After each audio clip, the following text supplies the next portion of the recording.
Friends எல்லாரும் எப்படி இருக்கிறீங்க? இன்னைக்கு ஒரு ஈஸியான இயற்கையான முறையில் ஒரு சர்பத், சரியா? சீனி எதுவுமே சேர்க்காம, ஃபுட் கலர் எதுவுமே சேர்க்காம செய்ய போகிறேன்.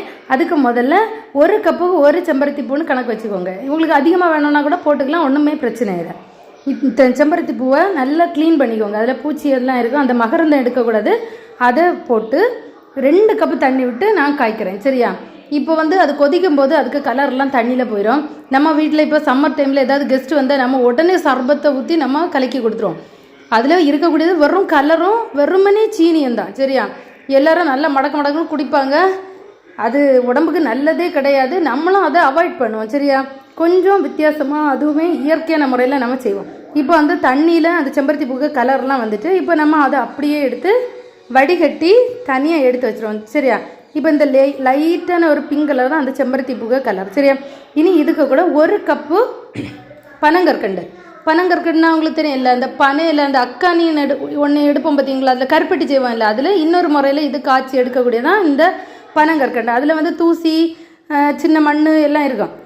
அதனால் நல்லா கரைகிறது வர லேசாக சிம்மில் வச்சு கரைச்சி, அதுக்கு பதம் எல்லாம் கிடையாது, சரியா? அது கரையணும். கரைச்சி அதையும் இதை மாதிரியே வடிகட்டி எடுத்து வச்சிடலாம். இந்த பனங்கற்கண்டு ரொம்பவே நல்லது உடம்புக்கு.